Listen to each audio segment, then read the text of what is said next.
Hola, ¿qué tal a todos los televidentes del canal PIC? Estamos en el programa Abogados en su casa. Hoy nos encontramos en un espectacular sitio de la ciudad de Ibagué. Se trata de Mundo Verde. Mundo Verde es un sitio maravilloso para que ustedes puedan compartir un excelente platillo, restaurante, compartir con amigos, degustar de lo mejor que hay aquí en la ciudad, porque hay un chef maravilloso. Bueno, hoy nos acompaña el doctor Carlos Alfredo García y la doctora Carla Gutiérrez. Son profesionales, la doctora Carla es abogada, es psicóloga y el doctor Carlos es abogado. Hoy vamos a tratar un tema de gran importancia, se trata sobre el balance electoral. ¿Cuál fue el balance electoral en estas elecciones 2023? También nos acompaña el doctor Ronald Alexis Ñuste, es mi coequipero y estamos aquí para disfrutar de este maravilloso tema de gran importancia, como les cuento, y el doctor Carlos Alfredo y la doctora Carla nos va a despejar dudas que el televidente podrá disfrutar de primera mano. Doctora Luzmila, muy buenas tardes, muchas gracias. Bueno, señores televidentes, es un gusto de nuevo estar con ustedes. Y la temática del día es un tema neurálgico. Todos quedamos con la boca abierta esperando un resultado para las elecciones de Ibagué y el Tolima. Y hoy queremos preguntarle a los que saben lo que nosotros queremos saber. Voy a comenzar con una pregunta que a ustedes, los televidentes, les interesa mucho. Doctor Carlos, quiero preguntarle a usted, en este movimiento electoral, ¿cuál cree usted que fue los principales cambios que nosotros los votantes percibimos y los resultados que hoy tenemos? Muchas gracias por la invitación.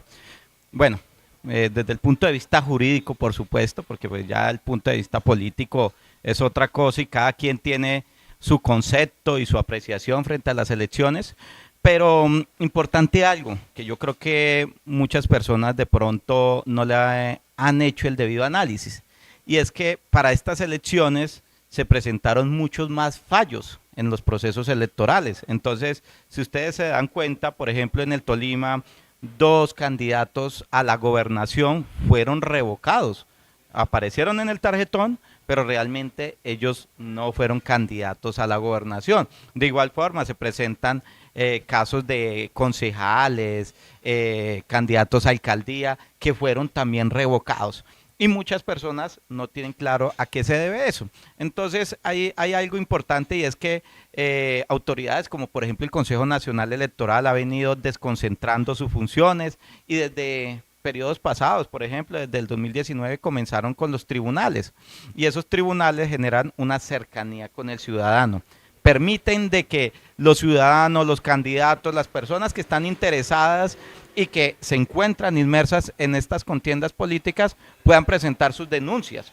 Antes el Consejo Nacional Electoral era un ente que se encontraba allá, en Bogotá, pero ahora ese ente se ha desconcentrado y tiene una sede acá, y por eso es que se ven los fallos. Entonces, a mí me parece que eso es importante, porque si bien la democracia pues es la participación de todos, ¿sí? Pero esa participación tiene que ser con algunas condiciones, y el candidato que no cumpla esas condiciones pues simplemente pues no puede estar.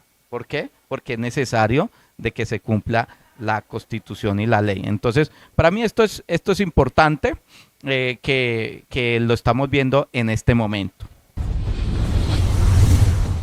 Muy interesante la apreciación que nos hace el doctor Carlos Alfredo. Bueno, tenemos un concepto de tipo social. La doctora Carla, ¿qué tiene para contarnos con respecto a esta temática que es relacionada con el tema electoral, que sabemos que es muy importante porque es decisivo para las elecciones?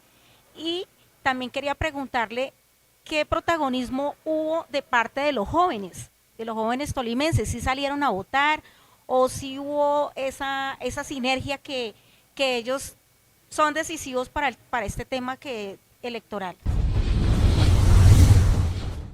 Muchas gracias por la invitación. En cuanto a la juventud, podemos notar también que hubieron muchos candidatos jóvenes que se presentaron de 20 a 30 años, los cuales también influyen en la sociedad y hace que ese atrayente que sea para los chicos universitarios, que cree esa importancia del derecho al voto y en este caso los jóvenes que se postularon a los cargos tienen cierto vocabulario, ciertas expresiones, cierta forma de llegar, ya sean las redes sociales que se empiezan a implementar, se empieza a implementar también la comunicación en los pueblos. En muchas ocasiones los chicos estaban más animados a salir y acercarse a la comunidad y eso atrae al público, atrae hasta el más joven al más mayor.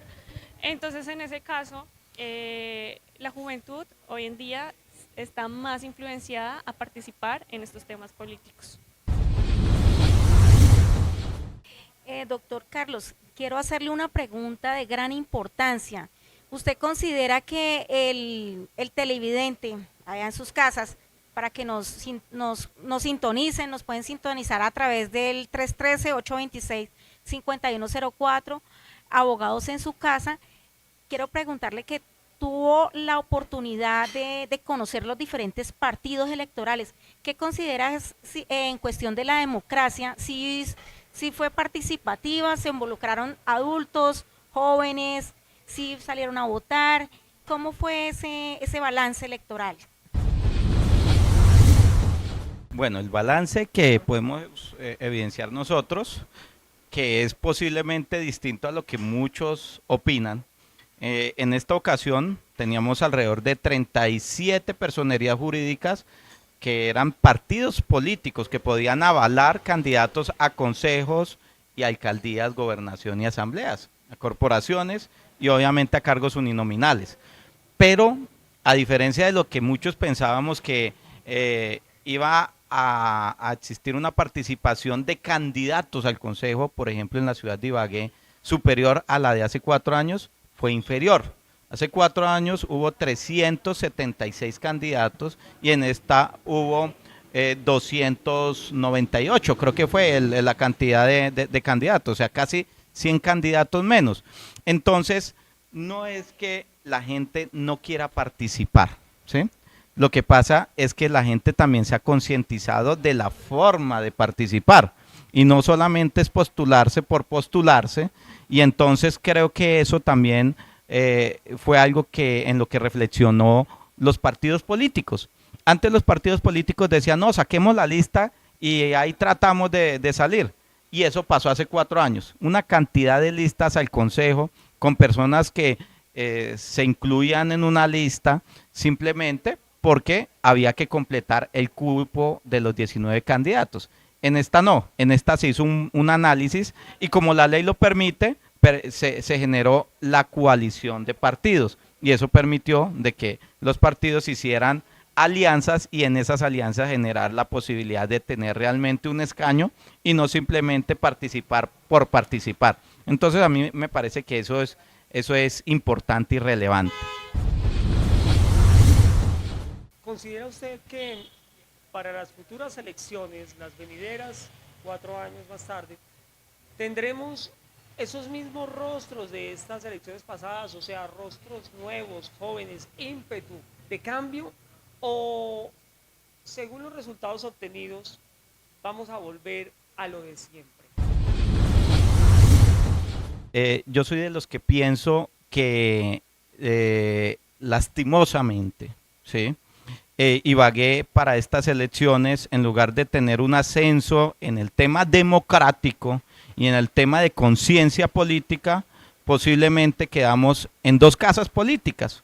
Entonces estamos en 2 casas políticas en este momento, ¿sí? No voy a mencionar ni voy a entrar, digámoslo, en esos pormenores, pero a diferencia de hace 4 años, yo vi una participación a conciencia hace 4 años. Entonces hubo un alcalde que salió con 46.000 votos, pero el segundo sacó 39.000 votos, que fue Rubén Darío, y Rubén Darío realmente tuvo una votación que fue un voto de opinión. Le siguió un tercer grupo que fue el de Girón, que era el de los alternativos en ese momento, entonces también era como un voto más o menos de opinión, pero pues tenía su alcalde. Siguió Camilo Delgado, que fue un voto, a pesar de que tenía el Partido Liberal, era un voto muy de opinión, porque el Partido Liberal al fin creo que estuvo con maquinarias. Entonces, y después de él también hubo otro voto de opinión, el de Centro Democrático, fue un voto de opinión. Alfredo Bocanegra sacó 13.000 votos, fue voto de opinión. En esta no pasó eso. En este, la verdad, no hubo casi voto de opinión y se quedó solamente en dos estructuras que eran las que manejaban la gobernación y la que manejaba la alcaldía. Ahí quedaron las votaciones, pero los alternativos, los independientes, la gente que recibe ese voto, que no es, digámoslo, atraído por un beneficio, la verdad no se vio. Entonces, para mí, Ibagué tuvo un retroceso en conciencia electoral, lo tuvo lastimosamente. Ganaron las mujeres, ¿cierto? Ganó la doctora Joana Aranda a la alcaldía de Ibagué, la doctora Adriana Magali Matiz a la gobernación del Tolima. ¿Qué se avecina para esta época? La doctora Joana ha adquirido un compromiso con la ciudadanía, con los adultos mayores, con los jóvenes.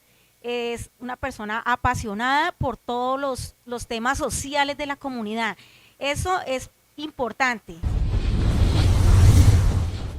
En cuanto a la mujer en la política, en este momento que tenemos una nueva alcaldesa, ha tenido una trayectoria muy, muy grande la mujer en la sociedad.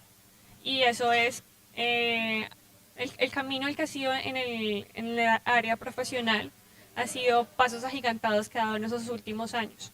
La mujer en su momento no se le tenía en cuenta y al día de hoy ya se le nota más participativa. En un momento hubo como una, ¿cómo se le dice? Cuando hubo como un boom, una controversia, un impacto, cuando estaban con el tema del feminismo. Y es cuando empezó la mujer dentro de la política, cuando más empezó a impactar. Eso también atrajo a otras para saber qué es lo que sucede y también para generar esa controversia, poder hablar de partidos, qué es lo mejor, cuáles son los derechos que podemos llegar a tener nosotras. Y ahí ya empieza la política más sana, ¿sí? Ahí es cuando ya empiezan a detonar el bien común, no solo en las mujeres, sino que para toda la comunidad, porque eso es un tema social que no solo nos beneficia a nosotros, sino que esto es ya un impacto a una región. El doctor Carlos Alfredo García le gusta hablar de política, no de política, perdón, de temas jurídicos. Le voy a hacer una pregunta jurídica, doctor. Cuéntele a los televidentes, cuando usted nos habló de que hubo fallos en estas elecciones pasadas, esas elecciones, esos fallos, ¿cómo se puede detectar una inhabilidad, por ejemplo? ¿En qué consiste la inhabilidad? ¿Cuáles son las causas de esa inhabilidad? Lo que pasa es que estábamos muy políticos, solamente políticos. Y digámoslo, ¿cómo es que dice la palabra político? No queremos ser políticos políticamente incorrectos. Pero entonces, doctor, digámoslo algo importante y por lo que se vio la gran mayoría de fallos, el tema de inhabilidades e incompatibilidades, ahí hay que tener claro dos cosas. Entonces, que uno es el tema de inhabilidades e incompatibilidades y otro es el tema de doble militancia. La gran mayoría de procesos se presentaron por la doble militancia. La norma comienza a generar o abre una brecha para que se den las alianzas entre partidos. Pero entonces hay muchas personas, o más bien muchos candidatos, que aún no tenían claro de que esas alianzas a veces van en un solo sentido. Y entonces cuando se devuelven, se generan doble militancia. Eso por un lado. Entonces, creo que muchos saben, esos casos son los que más se han presentado. Que un candidato de un partido está apoyando al de otro partido, pero que posiblemente tenían los coavales. Entonces, si se puede o no se puede. Digamos lo que eso va a ser resuelto más adelantico, no por el Consejo Nacional Electoral, sino por el Consejo de Estado, aunque eso ya está claramente definido, que ese apoyo es en una sola vía. Por otro lado, el tema de inhabilidades e incompatibilidades. Entonces, dos candidatos acá a la gobernación quedaron por fuera de la contienda electoral. Uno, por el parentesco que tenía con un servidor público, que es el ministro, y otro, porque en su momento tuvo un contrato de prestación de servicio en la gobernación, entonces no podía aspirar para la gobernación. Ahí hay que tener claro otra cosa, los términos. Resulta que para usted poder aspirar a un cargo de elección popular, tiene que haber renunciado como mínimo 12 meses antes del día de la elección. Eso es cuando usted es funcionario público. Cuando estamos hablando de doble militancia, entonces para aquellas personas que ejercen cargos directivos de partidos políticos o para aquellas personas que en ese momento ostentan una credencial como concejal o diputado por medio de un partido, pues ellos tienen que renunciar no 12 meses antes del día de la elección, sino 12 meses antes al primer día de la inscripción, que por ahí también va otro procesito. Yo estoy dando como luces, ¿sí? Entonces, esas personas que ostentaron o que ocuparon un cargo por medio de un partido y no renunciaron, estamos en el 2023, no renunciaron el 29 de junio del 2022, posiblemente, pueden estar en doble militancia. Los que no renunciaron al cargo, no estamos hablando de partido político, de doble militancia, sino de inhabilidad, los que no renunciaron a un cargo directivo o un cargo, así sea, de prestación de servicio en la alcaldía, 12 meses antes a la elección, entonces ahí sería 29 de octubre. ¿Sí? Entonces son 4 meses de diferencia para unos funcionarios y para otros. Entonces, por ejemplo, ahí se viene el proceso, que sé que ya lo iniciaron, ya presentaron la demanda de la candidata de la alcaldesa electa, ¿sí?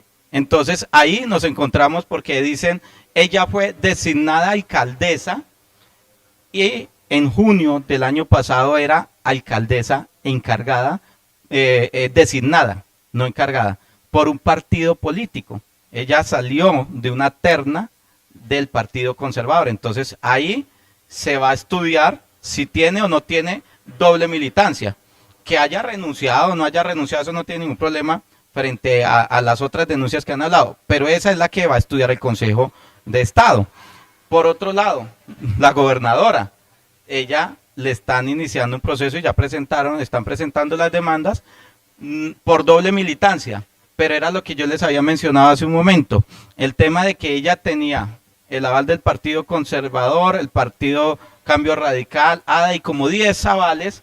Entonces, esos partidos le ayudaban a ella, pero ella tenía la posibilidad de ayudarle a esos partidos o a los de abajo. Entonces, ese va a ser otro gran estudio que va a realizar el Consejo de Estado, porque eso se va para nulidad electoral. Ahí que esos dos temitas me parece que eran interesantes y sobre todo tienen que ver con nuestra región. O sea, no lo sabemos, ni quiero adelantarme a nada, ni voy a dar mi concepto. Aquí clarito les digo, no lo voy a dar, pero podríamos estar pensando que a la vuelta de 1 o 2 años podrían estar, digámoslo, revocando esas inscripciones. Entonces, o revocando esas elecciones más bien. Esas elecciones. O sea que hay que tener el ojo muy abierto frente a esos casos y a esos temas. Ahora, quiero para redondear su pregunta frente al tema de inhabilidades e incompatibilidades. Hay que tener claro que el Consejo de Estado también ha establecido que las inhabilidades y las incompatibilidades tienen unos requisitos muy claros. Y es, primero, tienen que ser taxativas, ¿sí? Segundo, no permiten homologación, o sea que no se puede decir es que esta inhabilidad del alcalde se le puede homologar al gobernador, al concejal, al diputado, no permiten homologación. Tercero, son de interpretación restrictiva, o sea, tienen que prohibir algo. Y por último, son pro homine. ¿Qué quiere decir pro homine? Que estos conceptos pues para los abogados son muy sencillos, pero para los ciudadanos de pronto no tan fácil. Es que toda duda se resuelve en favor del procesado.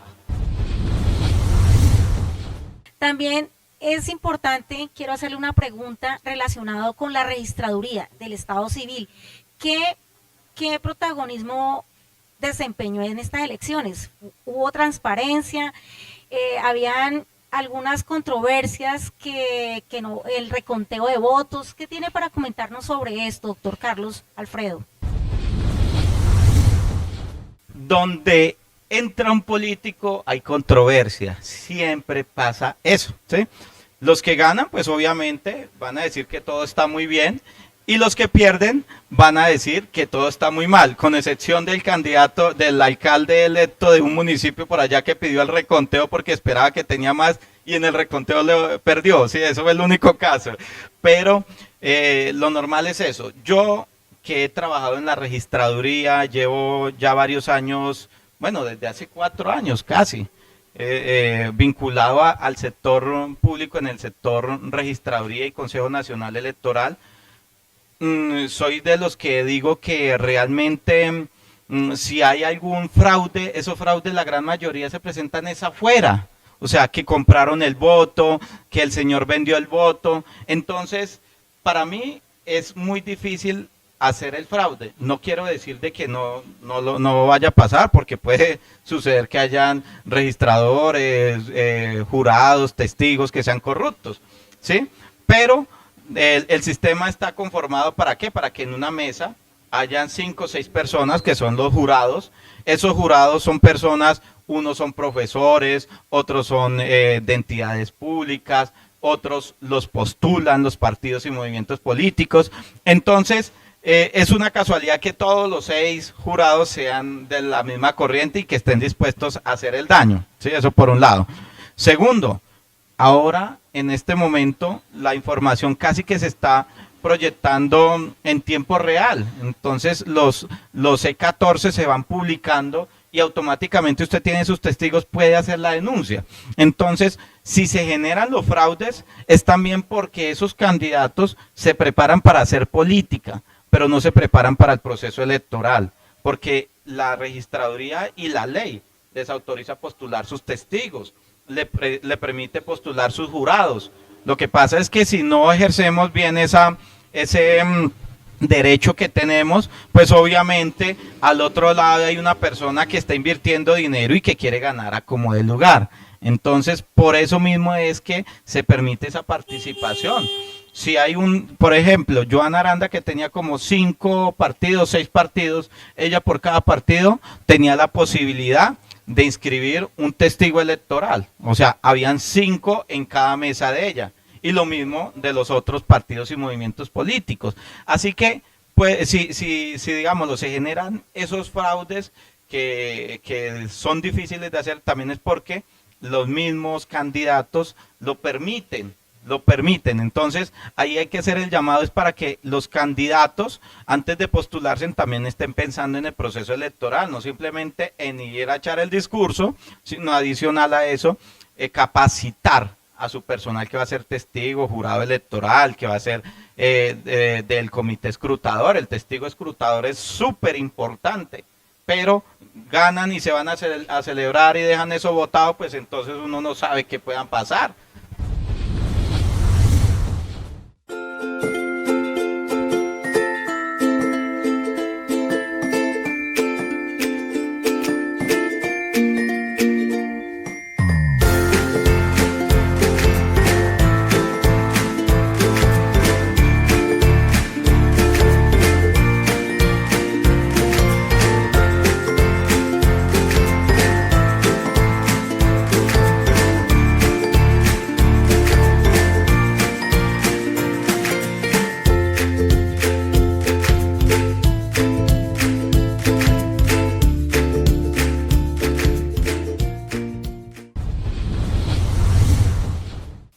Gracias a todos los televidentes por continuar en este programa Abogados en su Casa. Recuerde que este programa es para ustedes, televidentes que están en casa. Nos pueden preguntar todo lo relacionado en derecho, en las diferentes áreas del derecho. Estamos desde aquí de Mundo Verde. Mundo Verde es un restaurante, eventos sociales, donde transmitimos desde directo para ustedes. Es cerca al centro de Ibagué, diagonal a la Gobernación del Tolima, calle 11, 182, Mundo Verde, un sitio ideal para que ustedes puedan compartir en casa con sus seres amados y hacer reuniones. Bueno, señores televidentes, van a escuchar la respuesta de la doctora Carla y es esta, doctora. ¿De dónde, nosotros los votantes obtenemos esa capacidad para ejercer nuestro derecho al voto? Porque es difícil votar, tengo que pensarlo mucho, o es fácil. Claro que es difícil elegir a nuestro candidato ideal, porque estamos con un bien común. Pensamos en qué va a ser para nuestra familia, estoy votando para mi familia, para mis hermanos, para mis sobrinos, para mis amigos, para mi futuro, ¿sí? Y también es una visión es una interpretación también de mis valores, ¿sí? Hacia mí mismo, qué es lo que yo quiero llegar, y la persona postulada es el reflejo que yo veo de mis valores. Entonces, es tan difícil esa decisión al ver que hay tantas opciones y hay unos que tienen más cosas que otras o más importantes que el otro candidato, lo que hace que sea una decisión difícil. Aún así, buscamos la forma correcta, nos dan un tiempo también adecuado de conocer, también hay publicidad adecuada de conocer cada candidato, y la idea también es invitar a la comunidad siempre a ser partícipes y también estar al tanto de cada postulación que se dé. No quedarse que por los comentarios del vecino, que el vecino dice esto, que ese es muy malo o que ese no sirve para nada, ese me dijeron que tenía no sé qué problemas legales, cuando en muchas ocasiones todos son rumores que hacen que también influyan en nuestro voto. Entonces, la idea es invitar a la comunidad de que sean partícipes directos en las elecciones.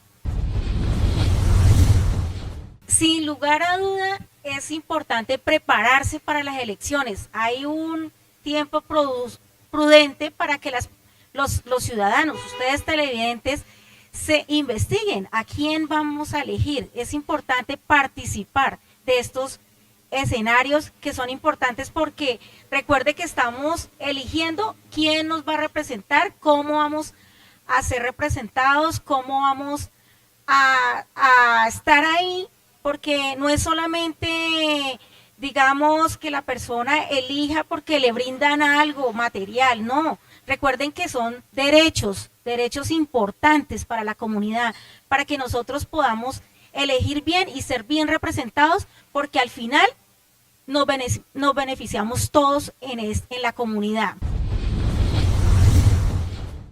Esa opinión o esa postura de la doctora Carla me hace repensar, señores televidentes y compañeros y doctores, me hace repensar que el sistema electoral no comienza tal vez allá en la CNE, sino que en este sujeto activo, en mí, que soy el votante, que soy el que debo, como lo decía la doctora Carla, revisar el programa de gobierno que nos propone esa persona que quiere ser elegida.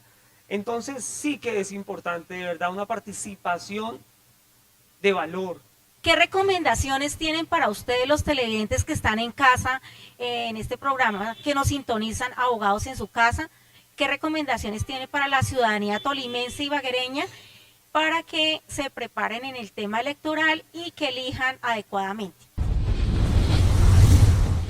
Hay muchos procesos en este momento en trámite, pero se vienen muchos más. Y resulta que es que día tras día nosotros estamos más conectados, están las redes sociales, pero adicional a eso, los gobiernos y las entidades del Estado están funcionando más coordinada y todo se está manifestando, proyectando a la ciudadanía.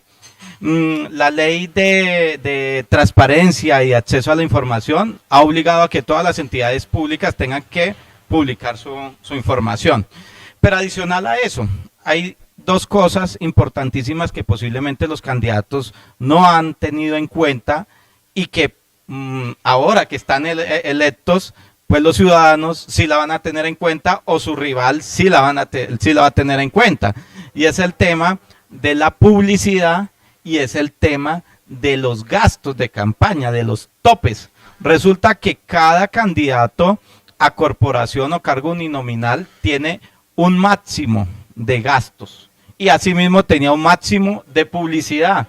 Entonces, si la ley y el decreto municipal decía que eran 15 vallas, pero como usted ahorita publica todo y quedó evidenciado de que usted no tuvo 15 vallas sino 16, le pueden iniciar un proceso ante el Consejo Nacional Electoral o posiblemente un proceso ante el Consejo de Estado por nulidad electoral. Eso por un lado, el tema de los topes de campaña. Y lo otro, es los topes de gastos de campaña. Resulta que vemos algo muy ridículo, ¿sí?, en algunas campañas, y es que realizan todo un proceso publicitario de cada uno de sus eventos. Entonces hacen 7, 8, 9, 10, 20 reuniones, y en cada una de esas reuniones llevan a Silvestre Dangond, a cantantes, artistas, hacen conciertos, mejor dicho, dan refrigerios, ponen transporte, ¿sí? Y dejaron la evidencia en sus redes sociales de todo eso de todos esos eventos que ellos realizaron. Pero van a la plataforma de Cuentas Claras y resulta que en la plataforma reportan unos gastos mínimos, solamente la publicidad, ¿sí? O gastos de personal, del contador, del gerente de campaña.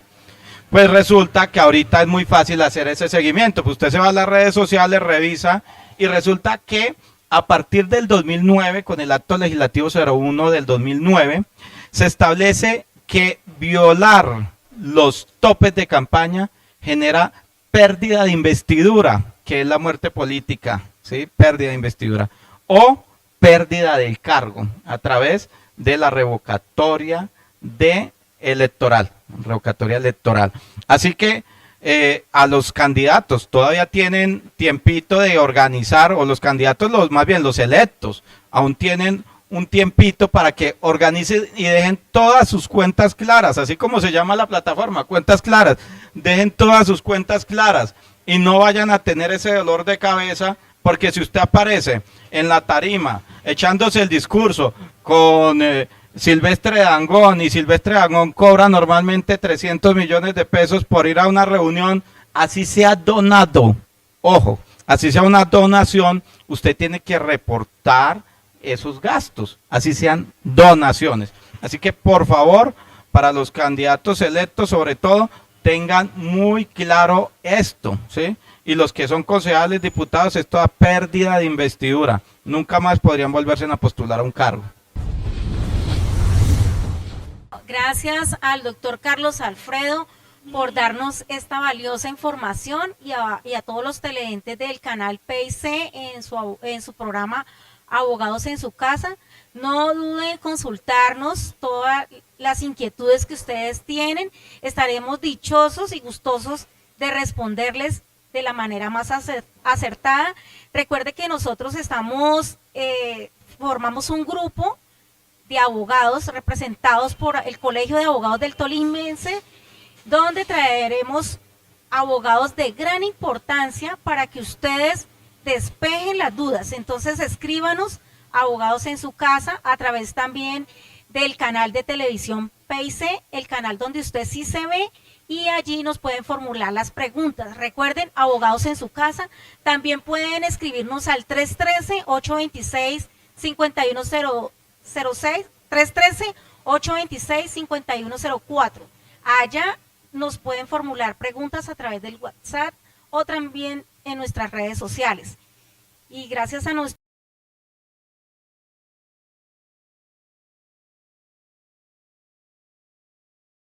transmitir en horarios establecidos de martes a jueves, para que nos sintonice todos los martes y jueves Abogados en su Casa. Les saludó Luzmila Barrero y el doctor Ronald Alexis Ñuste. Hasta una próxima emisión. Doctor Ronald, para que nos comparta su despedida. Muchas gracias, doctora Luzmila. Un agradecimiento a todos los que nos ven. Seguiremos llevando a donde ustedes nos han pedido que llevemos la información jurídica y actualizada que ustedes requieren para todos sus casos. Bueno, hasta una próxima emisión de Abogados en su Casa.